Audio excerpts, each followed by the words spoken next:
I. But I chose my career over love. Part 1. The empty office. I'm sitting in my corner office right now, staring at the city below. 63 years old. Everything I ever wanted, right here in this room.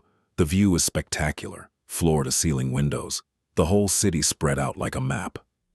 Millions of people down there, all rushing somewhere, chasing something. I was like that once. Running so fast I never noticed what I was leaving behind. My secretary left 10 minutes ago. "Good evening, Mr. Anderson," she said. Same words, every night. For 30 years, she's said the same thing, and I give the same answer. "Good evening, Sarah." She knows my life better than I do, schedules my meetings, answers my calls, reminds me about birthdays I should care about but don't. She's been with me longer than anyone. The leather chair creaks as I lean back. Italian-made, hand-stitched. I don't even remember what I paid for it. There's a stack of reports on my desk. Quarterly projections, market analysis. Everything looks good on paper. The company's growing. Stock prices up, board of directors happy. I should be happy too, right? But I'm not. I never have been. I just didn't realize it before. It's getting dark outside. The city lights are starting to flicker on one by one. I used to love this view. When I first got this office, I thought I'd made it. Corner office on the top floor, my name on the door, everything I'd worked for. But now, all I see is distance. Miles and miles of distance between me and everything that matters. My phone buzzes. A text from my brother. "Dad's birthday dinner next week, you coming?" I stare at the message. My father is turning 87. I should go. I know I should. But I also know I won't. I'll send flowers. Maybe a card. Sarah will handle it. She always does. I put the phone down and look at my hands. Old hands now. Wrinkled. Spotted. When did that happen? When did I become this person? There's a photograph on my desk. Just one. Me and my team at last year's conference. We'd just closed a major deal. Everyone's smiling. Champagne glasses raised. I'm in the middle, wearing my best suit, looking triumphant. But if you look closely at my eyes, you can see it. The emptiness. It's always there. Just beneath the surface. I get up and walk to the window, press my palm against the cold glass. Somewhere out there, she's living her life. Emma. I wonder if she ever thinks about me. Probably not. Why would she? I made my choice 40 years ago. I chose this office, this view, this empty success. And she moved on, like she should have. The memory comes without warning, the way memories do when you're alone and tired. Her laugh. God, I can still hear it sometimes. Light and genuine, the kind of laugh that made everyone around her smile too. We were 23, young and stupid and so sure we had all the time in the world. I met her in college, economics major like me, but she saw the world differently.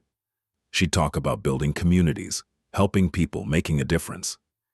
I'd talk about market shares and profit margins. We were opposite in every way that mattered. And somehow, it worked. "You're too serious, David," she'd say, pulling me away from my books. "Life is happening right now. You keep planning for tomorrow, you'll miss today." But I didn't listen. I never listened. The job offer came during our senior year. Goldman and Sterling, Wall Street. Starting salary that made my parents cry with pride. It was everything I'd dreamed of, the kind of opportunity that only comes once. They wanted me in New York immediately after graduation. No delays, no negotiations. Emma had different plans. She'd been accepted into a Peace Corps program, 2 years in Guatemala, building schools. Her eyes lit up when she talked about it. "Come with me," she said one night, lying on my dorm room floor, staring at the ceiling. "Just for 2 years, then we'll come back and you can have your career. But let's do something meaningful first, together." I remember that moment so clearly. The way the streetlight came through the window, the sound of rain on the glass, her hand in mine. I should have said yes. God, I should have said yes. But I said no. "It's not realistic, Em," I told her. "I have student loans. My family's counting on me. This is a once-in-a-lifetime opportunity. And what we have isn't," she asked quietly. I didn't answer, because deep down, I'd already made my choice. Career over love, ambition over happiness. The future I wanted over the future we could have had together. She left for Guatemala 2 months after graduation. I went to New York. We tried long distance for a while. Expensive phone calls, letters that took weeks to arrive. But it wasn't the same. The distance wasn't just physical. I was building my career, working 80-hour weeks, climbing the ladder. She was building schools with her bare hands, living in a village without electricity, changing lives. We were living in different worlds. The last time we spoke was 6 months into her program. The connection was terrible, full of static and delays. "I miss you," she said. "But I don't think I'm coming back to the person you are now. You've changed, David." "I haven't changed," I insisted.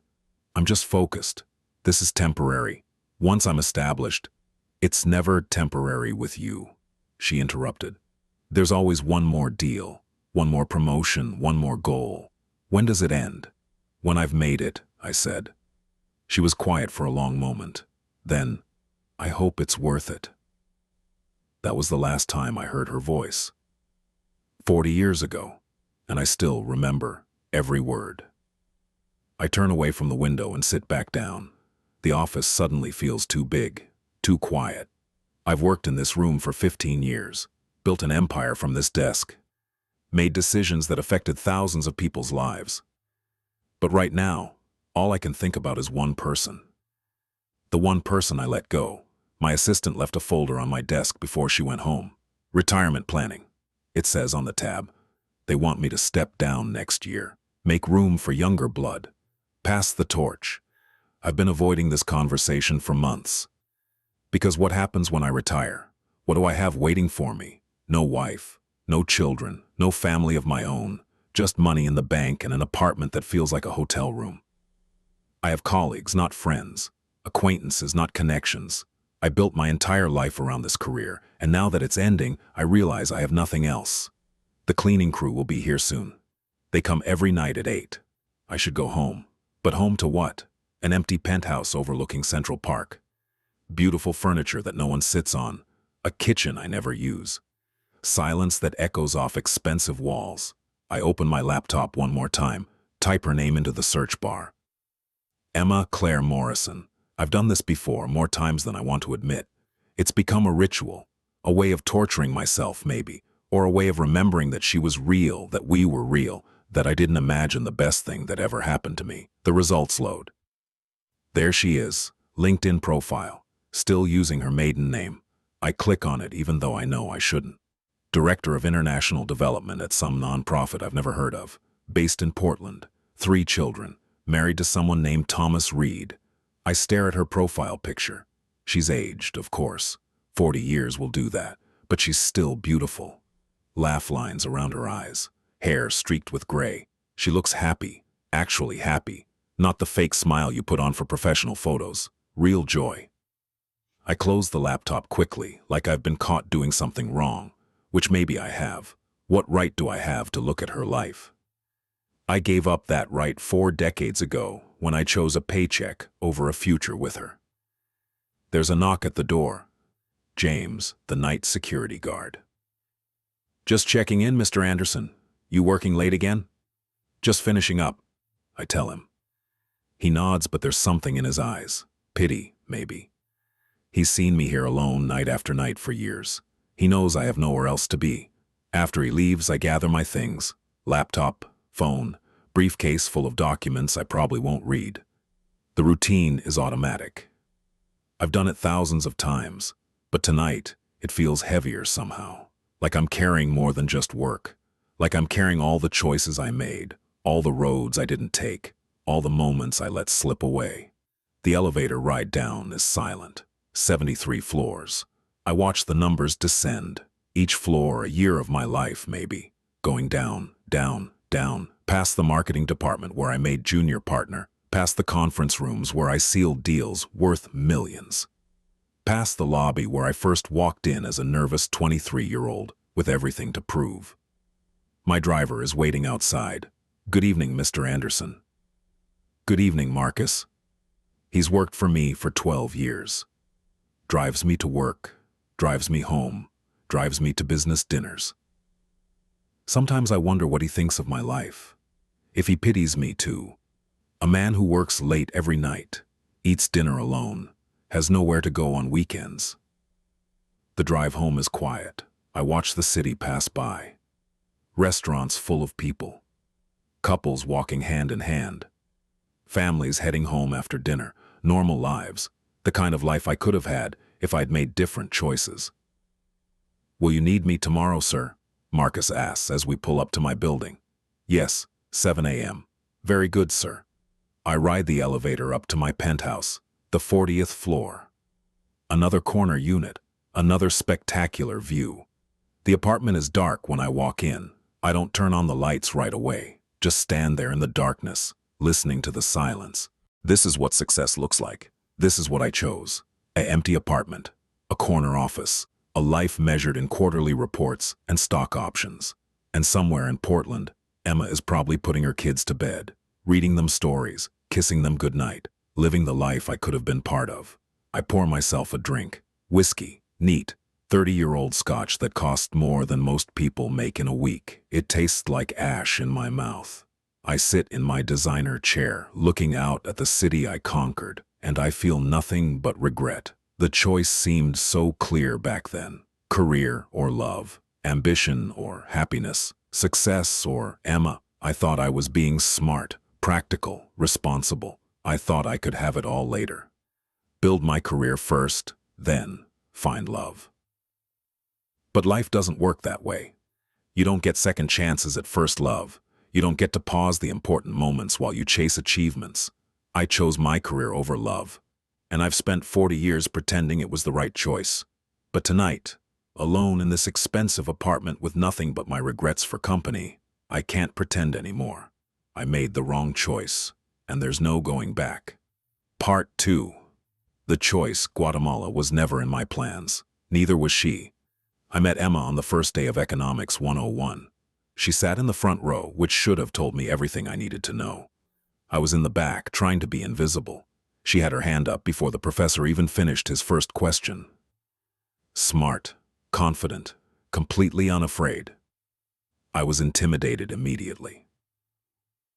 "Supply and demand is fine in theory," she said during that first class. "But what about markets where people can't afford to participate? What about communities that capitalism forgot?"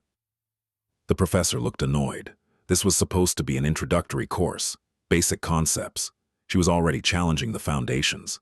I thought she was naive, idealistic, living in a fantasy world where good intentions mattered more than market realities. I was there to learn how to make money, not change the world. We were supposed to be opposites. We weren't supposed to fall in love. But then I got paired with her for a group project. Supply chain analysis of coffee production, the assignment said. Choose a company, trace their supply chain, analyze their efficiency. I picked Starbucks. She picked a small fair trade cooperative in Guatemala. "That's not a real company," I told her in our first meeting. "We need actual data, financial statements, market analysis." "It's real to the 200 families who depend on it," she replied. "And they have data. You just have to ask." She spent 2 weeks trying to contact this cooperative, making international calls on her dorm phone, writing letters. Finally, she connected with someone named Maria, who ran the cooperative's export division.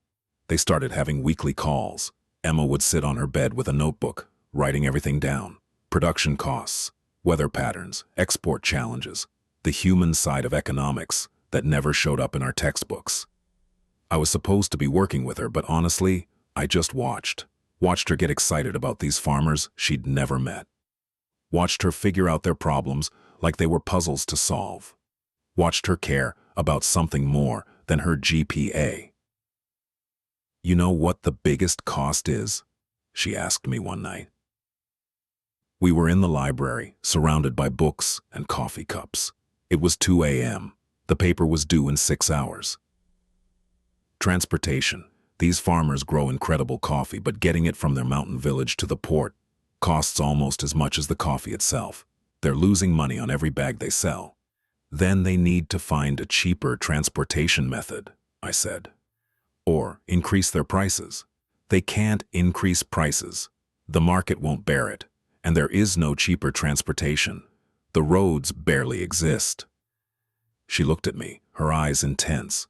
Don't you see? The system is designed to keep them poor. They work harder than anyone, grow a better product than the big corporations, and they still can't make a living. That's just economics, I said. Supply and demand, market forces. No, she said firmly. That's injustice dressed up as economics. We got an A on that paper. She wrote most of it. I did the financial analysis, but her passion was what made it come alive. The professor wrote on the top, "Excellent work combining quantitative analysis with real-world impact. Consider submitting to the undergraduate research journal." We never submitted it. But something changed between us during those late nights in the library. I started seeing her not as naive, but as brave. She wasn't ignoring reality. She was refusing to accept that reality couldn't be changed. Our first real conversation happened after class one day, November, I think, cold and gray. She was walking to the coffee shop, and I just sort of followed her. "Can I ask you something?" I said. She turned, surprised. "Sure." "Why do you care so much? About the farmers in Guatemala? About fair trade? About all of it?" She thought about it for a moment. We were standing outside the coffee shop now, students rushing past us. "I grew up without money," she finally said. "My dad was a mechanic, Mom was a teacher. We weren't poor exactly, but we were always one emergency away from being poor. I watched my parents work themselves to exhaustion, and I swore I'd do something that mattered. Not just make money for myself, but actually help people who need it. And you think economics can do that? I think understanding how money works is the first step to changing who has it and who doesn't." She smiled. "Why do you care? About economics, I mean." "I want to be rich," I said honestly. "I want to never worry about money. I want the life my parents couldn't give me." "That's honest, at least."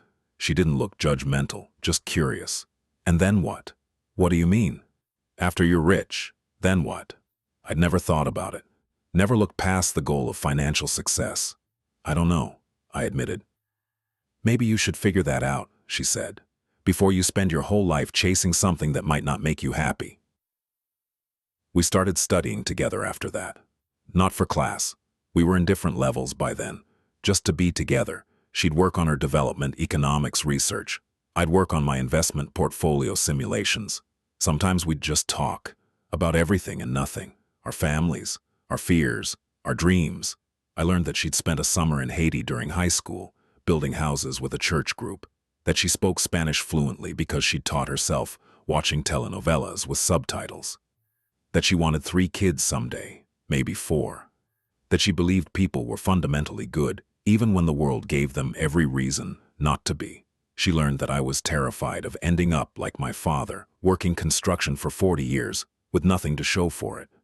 That I studied economics because it felt like learning the rules of a game I'd been losing without knowing I was playing. That I'd never been outside the country, never even been on a plane. That underneath all my ambition was just fear of being poor. "You know what I think?" she said one night. We were in her dorm room. Her roommate was gone for the weekend. We'd been studying for hours, and now we were just lying on her floor, staring at the ceiling. "I think you're more idealistic than you admit. You just hide it behind spreadsheets and financial models." "I'm realistic," I corrected. "You believe in meritocracy. That's idealistic. You think hard work equals success. That's idealistic. You're chasing the American dream, David. What's more idealistic than that?" I turned my head to look at her. She was smiling, but her eyes were serious. "And you think I'm wrong? I think the dream is rigged for people like us to chase it, while people at the top protect what they have. But no, I don't think you're wrong for wanting it. I just think you should want more than just money." "Like what?" "Like meaning, purpose, connection." She rolled onto her side, propping her head up on her hand. "Like love." That was the night I kissed her, or she kissed me. I'm still not sure who moved first. But suddenly we weren't debating economics anymore. We were just 2 people who'd been circling each other for months, finally admitting what we both knew. We were falling in love. Junior year passed in a blur. We were inseparable. She'd drag me to documentary screenings and social justice rallies. I'd drag her to networking events and career fairs. We balanced each other. She made me care about more than money. I made her think practically about how to fund her ideals. After graduation, I'm applying to the Peace Corps, she told me one spring afternoon.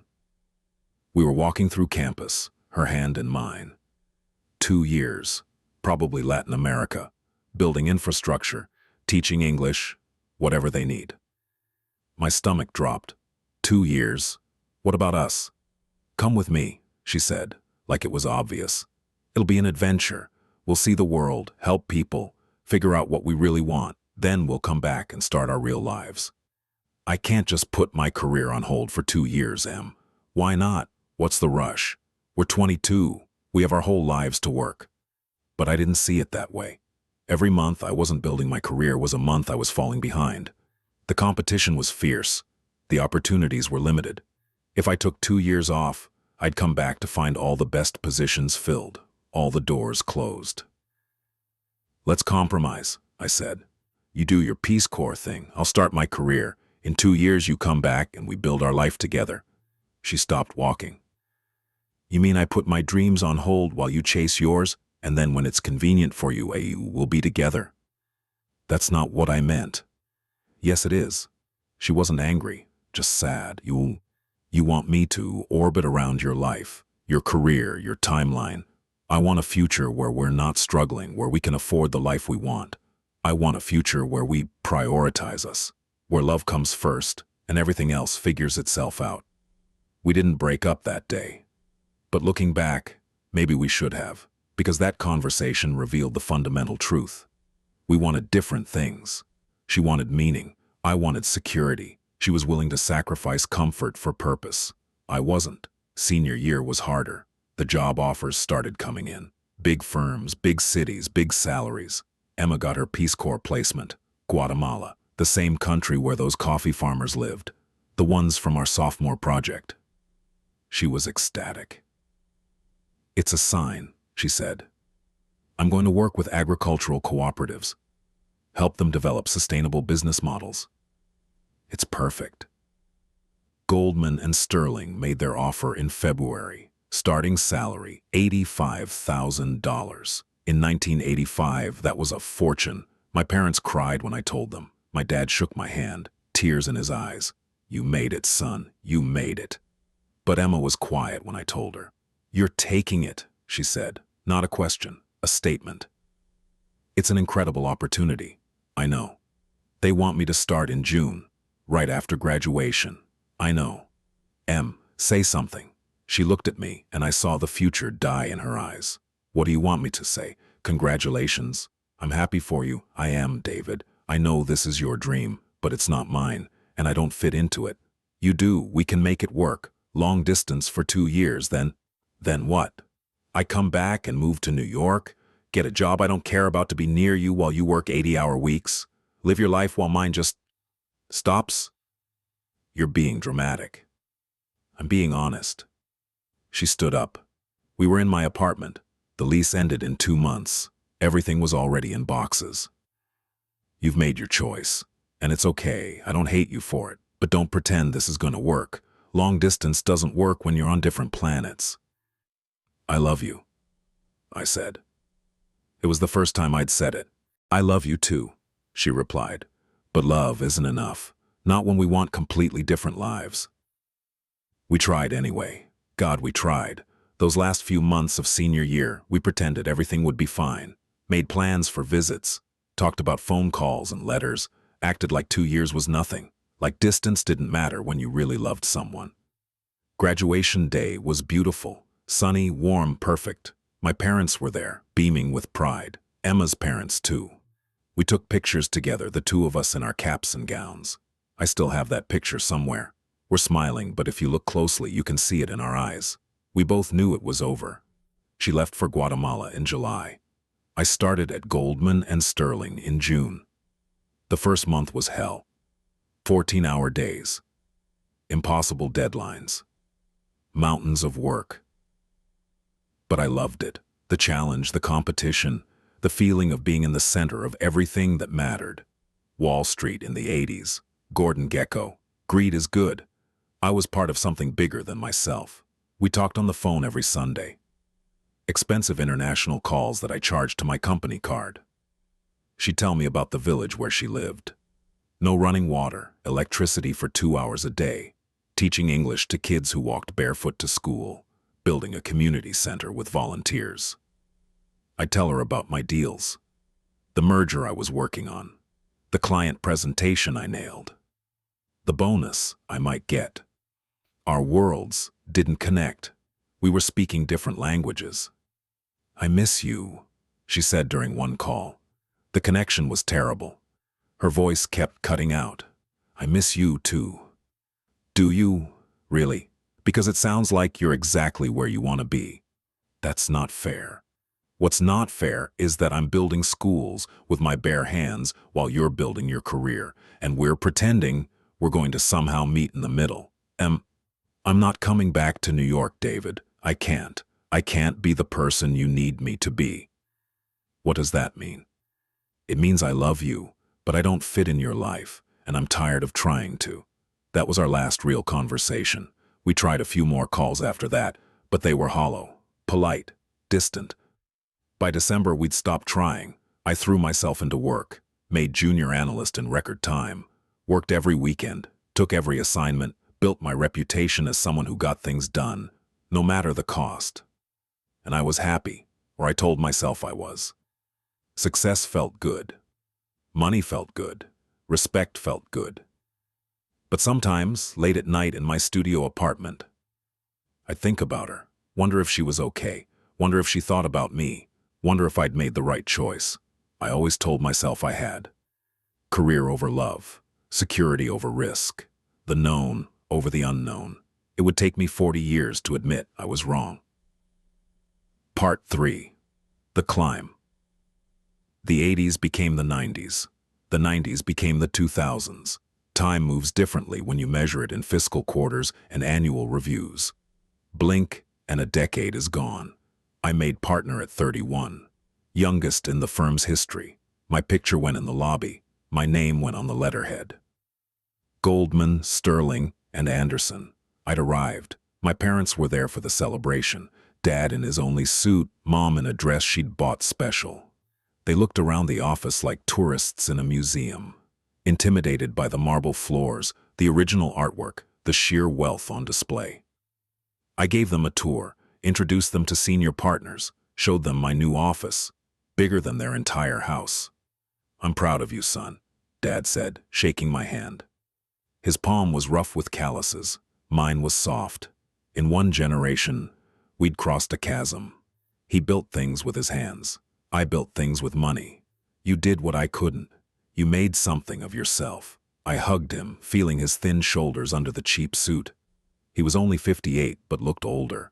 Years of hard labor aging him prematurely. This was why I'd worked so hard, so I wouldn't end up like him, worn out, used up, barely scraping by. But standing in my corner office with my aging parents, I felt a strange hollowness, like I'd won a race but forgotten why I was running. "You seeing anyone?" Mom asked. The question she asked every time we talked. "A successful man like you should have a wife, children." "I'm too busy, Mom. You're 31. You won't be young forever." She was right, of course, but I'd been too busy for relationships. A few dates here and there, nothing serious, nothing that lasted past the third dinner. Women in finance were as ambitious as I was, and two ambitious people don't make a relationship. They make a merger. It never worked. And women outside finance, they didn't understand. The hours, the stress, the complete dedication required. They wanted more than I could give. More time, more attention, more of me. I didn't have more to give. The career took everything. Sometimes I'd search for Emma online. Facebook was new then, social media just beginning. I found her profile once. No picture, just a name. Emma Morrison, Portland, Oregon. Works at International Rescue Committee. I wanted to send a friend request. Type out a message. "Hey, remember me? The guy who chose Goldman over Guatemala. How'd your life turn out?" But I never did. What would be the point? She'd moved on. I'd moved on. We were strangers now, connected only by a past we'd both left behind. The firm kept growing. I kept climbing. Senior partner at 35, managing director at 38. My salary had so many zeros, I stopped counting. I bought the penthouse, the car, the watch that cost more than my father made in a year. All the symbols of success. But success, I was learning, is a lonely business. You need balance, my doctor said during my annual checkup. I was 42, high blood pressure, high cholesterol, high stress.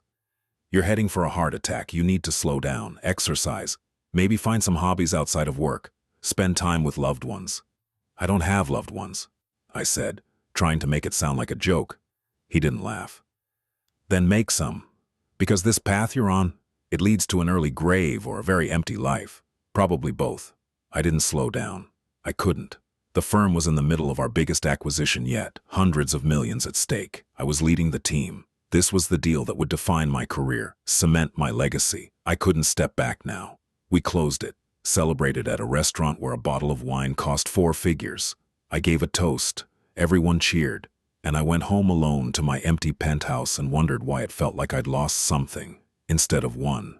My 50th birthday came and went. No party, just dinner with a few colleagues, professional acquaintances, not friends. They toasted to my success, to the career I'd built, to the empire I'd created, and I smiled and thanked them, and went home and stared at my reflection in the bathroom mirror. 50 years old, gray hair, lines around my eyes. When did I get old? That was the year I started thinking about Emma more. Not constantly, just regularly. When I saw couples in the park, when I heard a certain song, when I lay awake at 3 a.m., unable to sleep, my mind racing through everything I'd accomplished and everything I'd missed. I found her on LinkedIn, updated profile, director now. 3 kids, according to her Facebook. I finally created an account just to look. Married, happy, living a life completely different from the one we'd imagined together. I could have reached out, sent a message. Hey, how have you been? It's been 30 years. Remember when we were young and stupid and in love? But what would that accomplish? She'd built a life without me. I'd built a life without her. We were different people now. Strangers who used to be everything to each other. 55, 60. The years blurred together. Same office, same view, same empty routine. Work, home, sleep, repeat.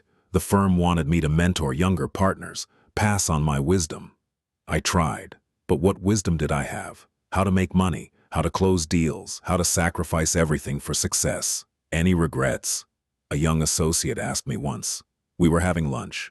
He reminded me of myself at that age. Hungry, ambitious, willing to do anything to make partner. Regrets? I considered the question. No, I've had a good career, made good choices.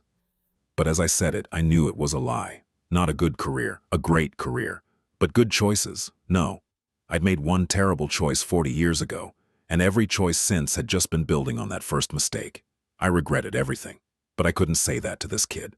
Couldn't tell him that all this success, all this money, all this prestige, it didn't fill the hole, didn't make you happy, didn't give you someone to come home to, or someone to grow old with.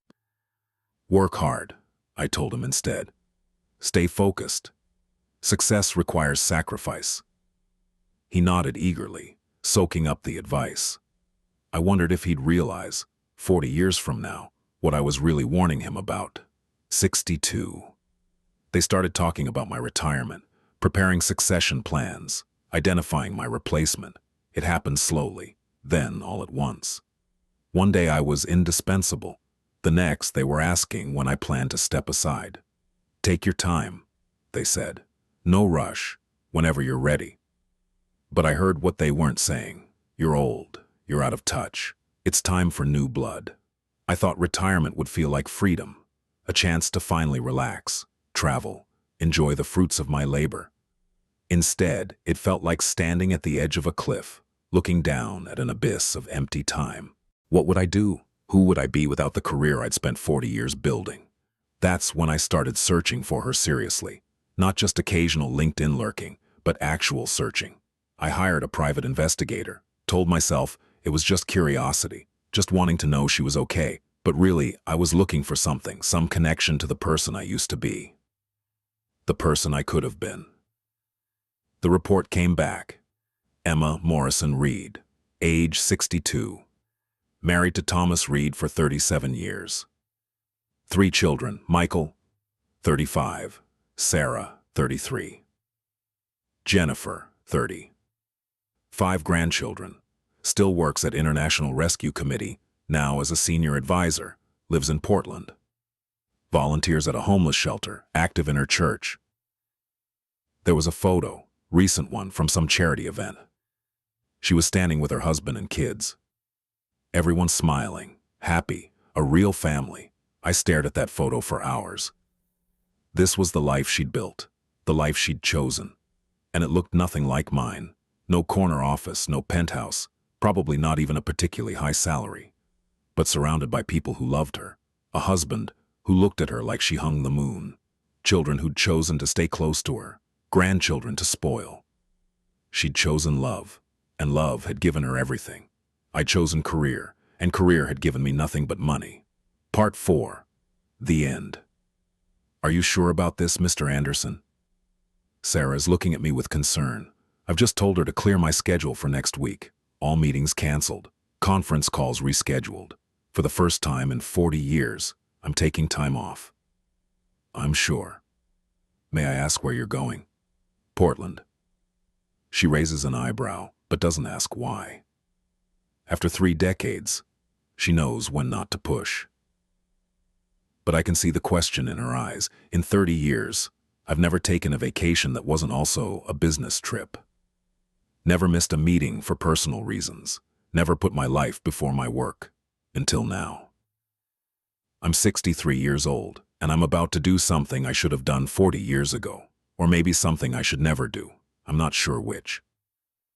The days before the trip are strange.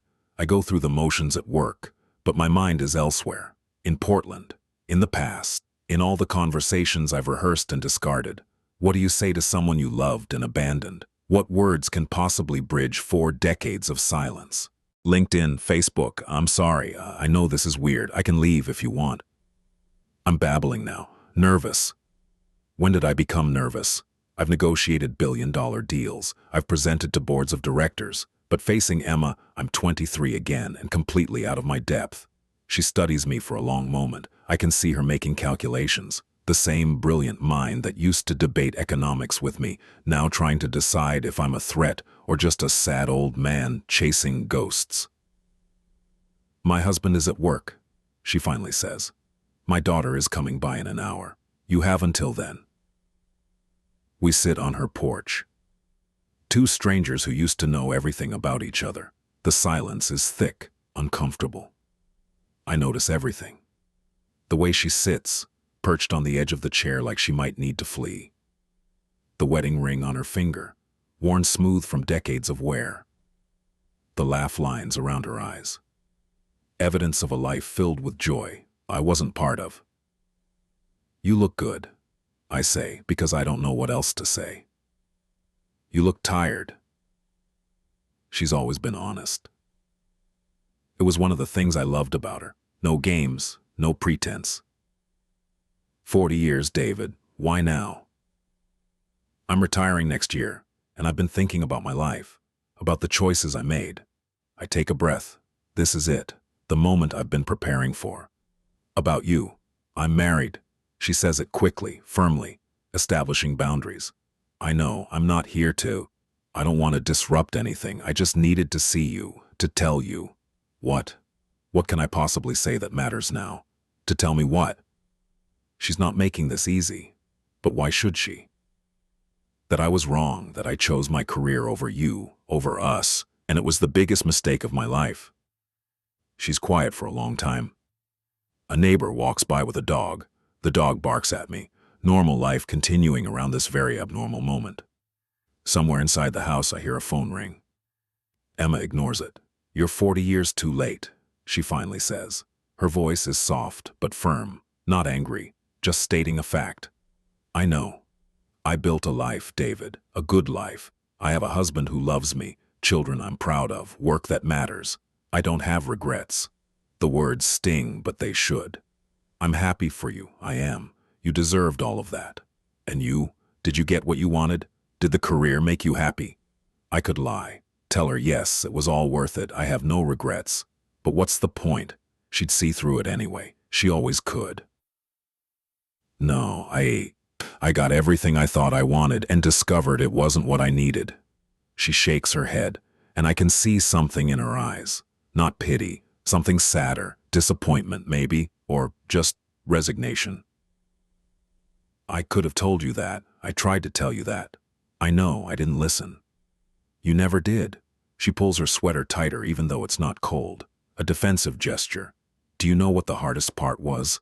After you left for New York and I went to Guatemala, it wasn't the distance. It wasn't even the different lifetimes we were living. It was realizing that you were never going to choose me, that there would always be one more deal, one more promotion, one more goal. I couldn't compete with your ambition. You shouldn't have had to compete. No, I shouldn't have. Her voice cracks slightly. That's why I married Tom. He chose me. Every day he chooses me. Even when it's hard, even when there are other options, he chooses me. Do you know what that feels like? To be someone's first choice? The question hangs in the air. I don't have an answer. I've never made anyone my first choice. Work always came first. Always. I came here to apologize, I say. For being selfish. For not seeing what I had until it was gone. For wasting the best thing that ever happened to me. I appreciate that.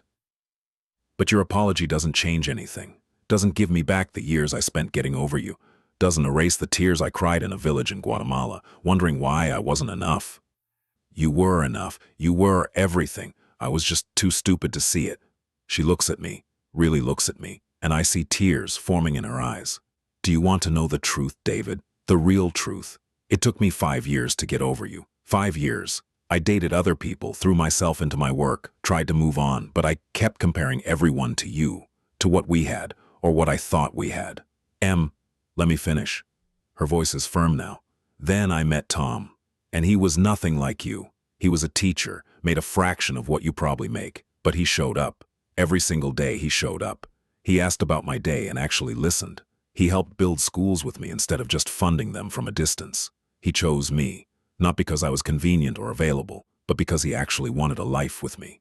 A car pulls into the driveway. A young woman gets out, sees me on the porch with Emma, looks confused and concerned. Mom, everything okay?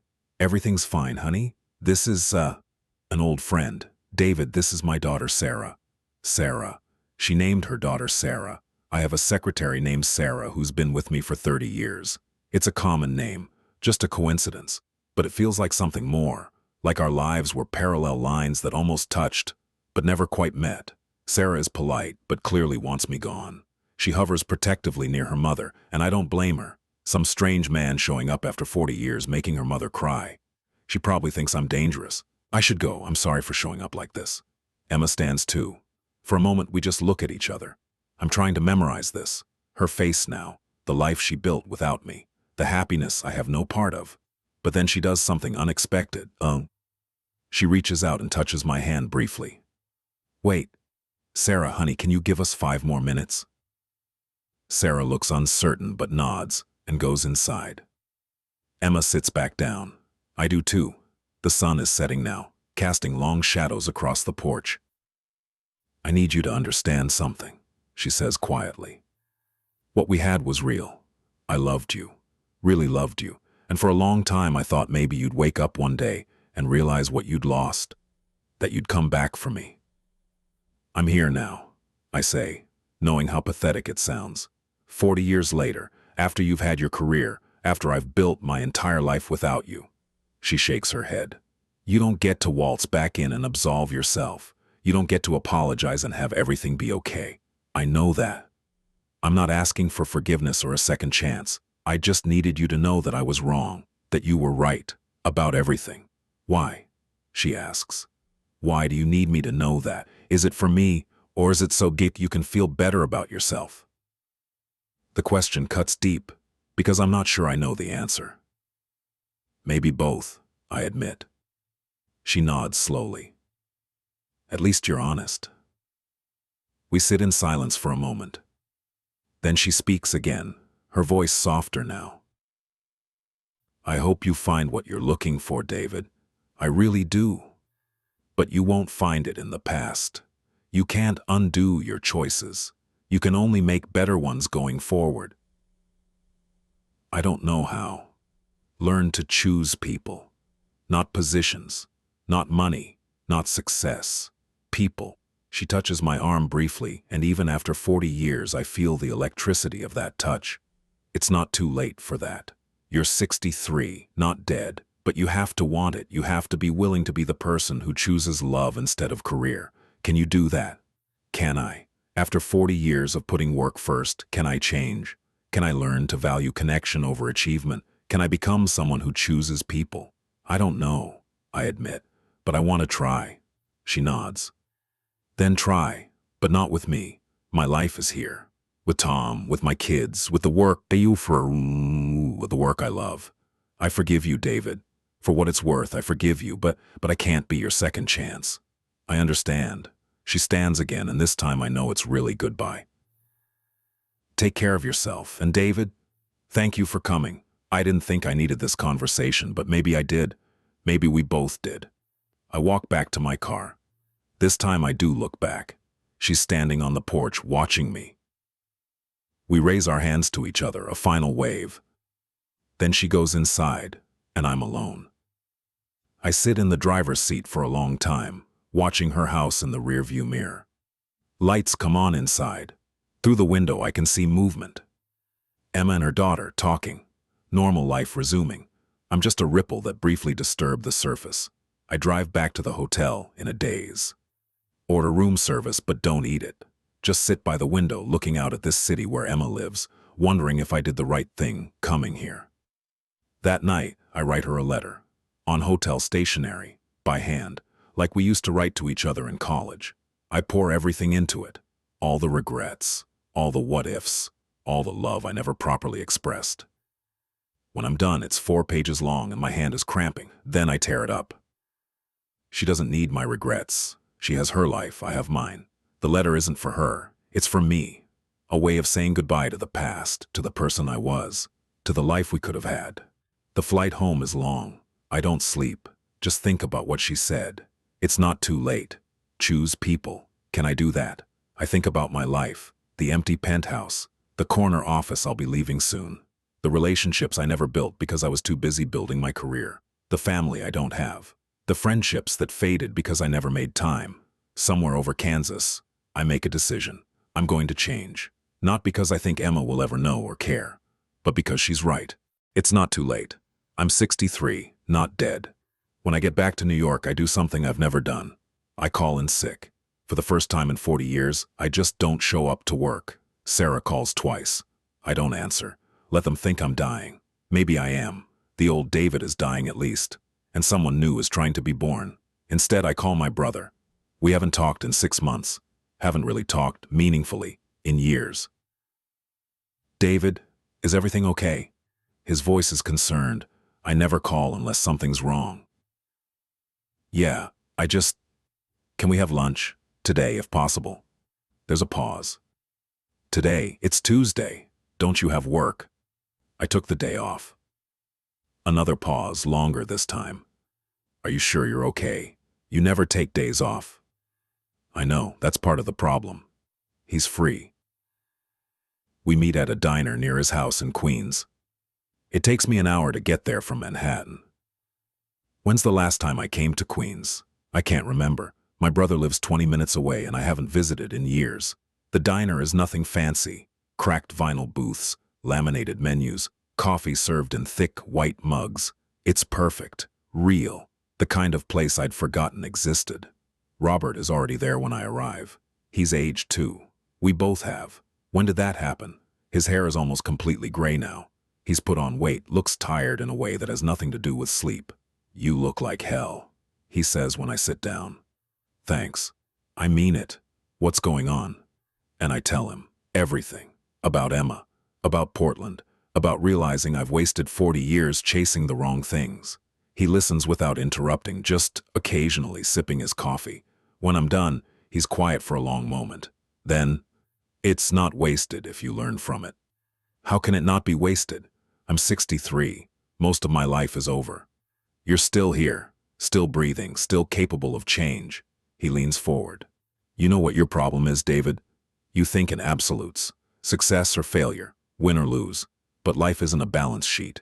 You can't just write off 40 years because they didn't turn out how you wanted. So what do? You start over. Start small, show up, be present, answer the phone when I call, come to Sunday dinner, meet your nieces and nephews. They're good kids, David. You'd like them if you got to know them. I wouldn't even know how to talk to them. You learn, same way you learned everything else. You try, you fail, you try again. He signals the waitress for more coffee. You've spent 40 years learning how to make money. Maybe spend the next 40 learning how to be human. I don't have 40 years. Then you better get started. We talk for 3 hours. About our childhood, about our parents, about his wife and kids and grandkids, about his job as a high school principal, about his life, which I've missed entirely, while I was busy building my empire. Why didn't you ever say anything? I ask. About me never being around? I did. You just didn't hear me. You were too busy.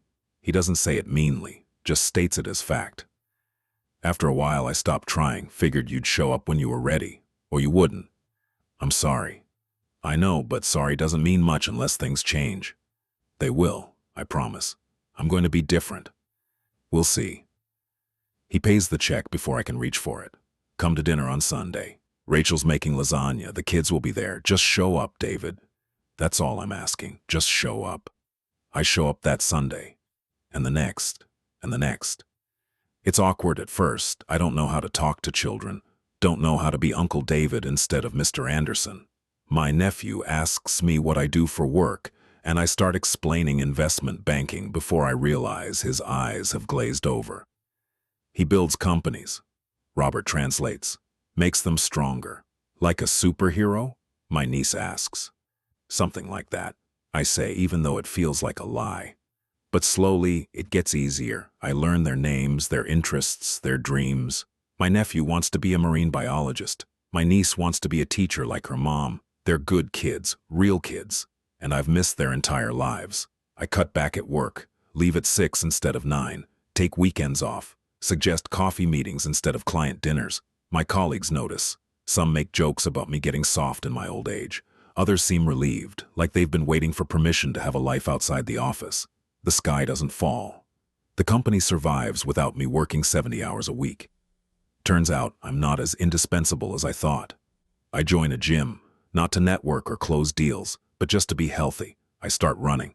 At 63, I'm slow, really slow. Young guys lap me on the track, but I show up, I try. For the first time in decades, I'm doing something that has nothing to do with work, or money, or success. I'm just trying to be healthy, to have a body that might last a few more years.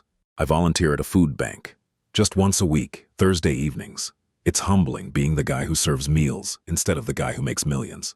The people who come through are struggling in ways I've never experienced. Poverty, addiction, mental illness, circumstances beyond their control. A woman comes in one Thursday with 2 small children. She's young, maybe 30, tired, wearing a work uniform from a fast food place. She thanks me for the food with such genuine gratitude that I almost cry. Rough day? I ask. Rough year, she says with a weak smile. But we're managing. After she leaves, one of the other volunteers, a woman named Janet, says, she works 3 jobs and still can't make rent. The system's broken. Yeah, I agree. And for the first time in my life, I really see it. Not as an abstract economic problem, but as real human suffering. Janet and I start talking. She's a widow, lost her husband 5 years ago to cancer, works part-time at a bookstore, volunteers here twice a week. She's probably 60, with silver hair and kind eyes. What brings you here? She asks. Trying to be a better person, I say honestly. She laughs. Aren't we all? We start getting coffee after our volunteer shifts, just talking. About books, about life, about what it means to start over. She's read everything, has opinions on everything, challenges me in ways that no one has since Emma. You're very careful, she observes one night. We're at a coffee shop near the food bank. It's late, almost closing time. What do you mean? You never talk about your feelings. You talk around them, about them, but never directly. I don't know how, I admit. Try. So I do. I tell her about Emma, about Portland, about the life I didn't live. She listens without judgment, without trying to fix anything, just listens. Do you regret it? She asks when I'm done. Every day. Good. Regret means you've learned something. The question is what you do with it. What did you do with your regrets? She thinks about it. I regret not traveling more with my husband. He wanted to see the world. I was always too busy, too practical. Then he got sick, and suddenly all those trips we'd planned didn't matter. So now I travel, solo. It's not the same, but it's something. Where have you been? Italy, Spain. Last year I did 2 months in Southeast Asia. Scared me to death, traveling alone at my age, but I did it anyway. That's brave. That's living. There's a difference. Retirement comes faster than I expect. They throw a party, give me a plaque, make speeches about my legacy, my contributions, the empire I built. I stand there accepting their praise, thinking about Emma's words. People, not positions. My replacement is a woman named Jennifer. 42, brilliant, ruthless. Everything I was at that age. She'll be great at this job. Better than I was, probably. She actually wants it. The corner office is emptied. Someone else's nameplate goes on the door. The view that I stared at for 15 years is now someone else's view, and I feel relief, like I've been holding my breath for 40 years and can finally exhale. The penthouse feels even lonelier now that I'm there all the time. Too much space for one person. Too much silence. I list it with a realtor. Within a week, I have 3 offers. I take the middle one and start looking for something smaller. I find a 2-bedroom in Brooklyn, near Robert's house, near life. The building is old but well-maintained. It has a stoop where people sit in the evenings, a corner bodega where everyone knows everyone's name, a park 2 blocks away where kids play. The view from my window is nothing special. I can see other apartment buildings, a slice of street, some trees. It's nothing like the penthouse. But when I look out, I see people, neighbors, community, connection. Janet helps me move. Just the 2 of us in a hired van. We spend the whole day carrying boxes, assembling furniture, arguing about where things should go. You have too much stuff, she says, looking at all my expensive art and furniture crammed into the smaller space. I know. I'm going to sell most of it. Good. Keep what you love, sell the rest. Life's too short to be surrounded by things that don't matter. We order pizza when we're done. Sit on the floor because I haven't assembled the kitchen table yet. And it's perfect. Better than any 5-star meal I've had. What made you change? She asks. Really change, I mean. I saw what I'd become. And I didn't like it.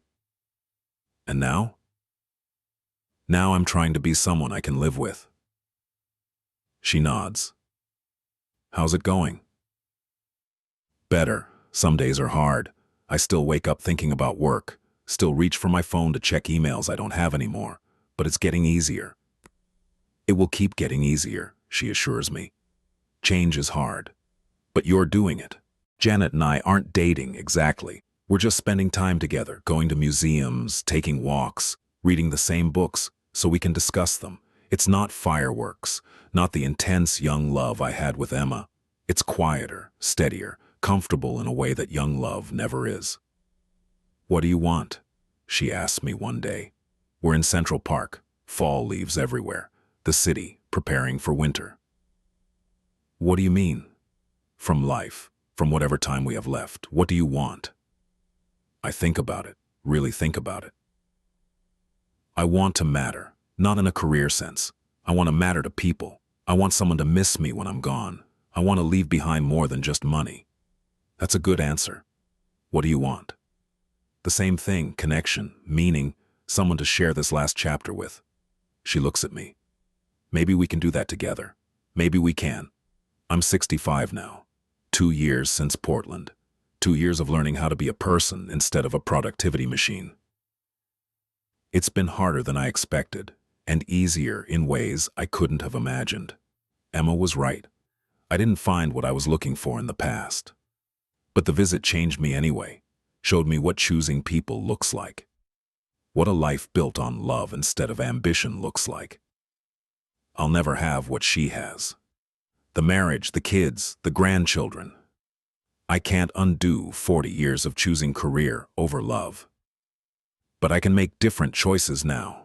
I can answer when my brother calls, show up for Sunday dinners, remember my nieces' and nephews' birthdays, be present for Janet, volunteer, connect, choose people. Last week I got a letter, return address, Portland, Oregon. My hands shook as I opened it.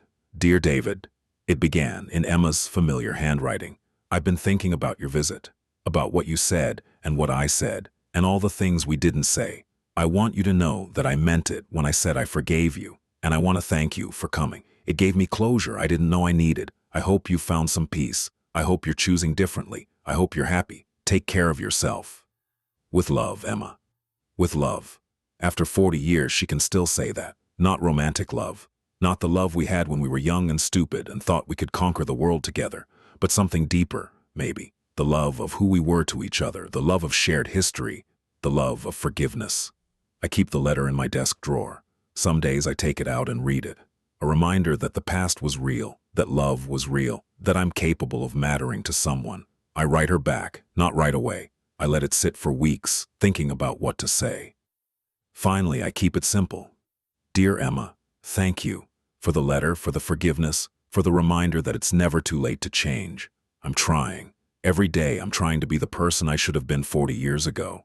I'm not there yet. Maybe I never will be. But I'm trying.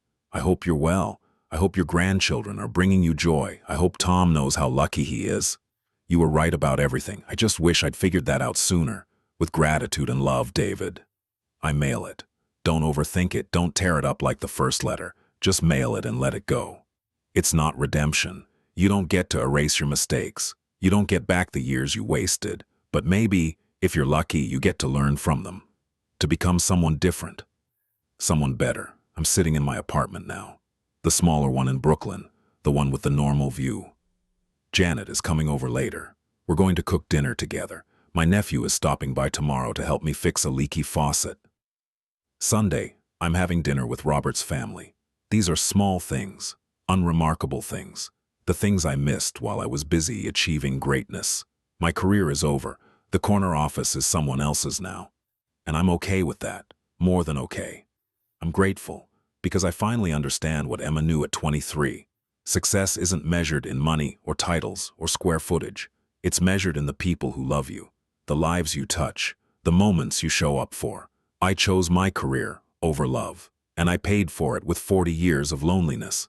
But the story doesn't end there, because I'm choosing differently now. Every day, I'm choosing differently. Sunday dinner at Robert's house. His wife Rachel makes lasagna, like she promised. The whole family is there. My nieces, my nephews, their kids. 3 generations around one table. They're telling stories, laughing, talking over each other. Robert's grandson spills grape juice on the tablecloth. Nobody cares. They just clean it up and keep talking. I sit there, taking it all in. This is what I missed. This chaos, this noise, this life. This is what matters. My niece turns to me. Uncle David, you're quiet. Everything okay? Everything's perfect, I say. And I mean it. After dinner, Robert and I step out onto the back porch. It's cold now. November's settling into winter. But it's a clear night. Stars visible despite the city lights. You've changed, Robert says. Trying to. No, you have. You're here. Really here. Not just physically present, but actually engaged. Better late than never. Much better. He claps me on the shoulder. I'm proud of you, little brother. Takes guts to change at our age. I didn't have a choice. It was change or die alone. We always have a choice.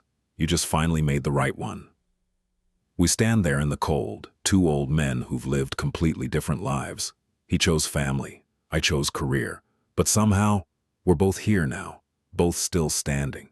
Both still trying to figure out what it all means. Do you ever regret it? I ask. Your choices? Could you have been more successful if you'd focused on career instead of family? He thinks about it. Probably. I'm good at what I do. Could have been a superintendent, made more money, had more prestige. but I'd have missed all this. He gestures toward the house where his family is still laughing and talking. And what would that success have been worth if I had no one to share it with? That's what I'm learning. Better late than never, he echoes. Then, you seeing Janet tonight? Tomorrow, we're going to a museum. You love her? Do I? It's different from what I felt for Emma. Quieter. But maybe that's what love looks like at 65. Not fireworks, but comfort. Not passion, but companionship. I'm learning to, I say. I'm learning how to love, after 40 years of not knowing how. That's all any of us can do. Later, driving home through Brooklyn, I think about love, about Emma, who I loved and lost, about Janet, who I'm learning to love, about my family, who I'm learning to be present for, about all the different kinds of love I missed while I was chasing success. Love isn't just romantic. It's showing up for Sunday dinner. It's answering the phone when your brother calls. It's spending Thursday evenings at a food bank. It's choosing people over positions. I'm 65 years old. Most of my life is behind me. I can't get back the 40 years I wasted. Can't undo the choice I made when I was 23. Can't have the life I would have had with Emma.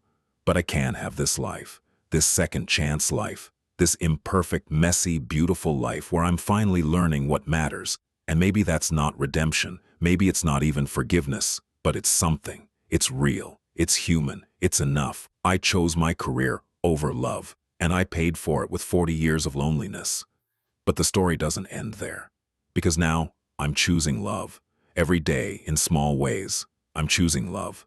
And maybe that's not a happy ending, but it's a new beginning, and after 40 years of wrong choices, a new beginning is more than I deserve. It's grace. The end.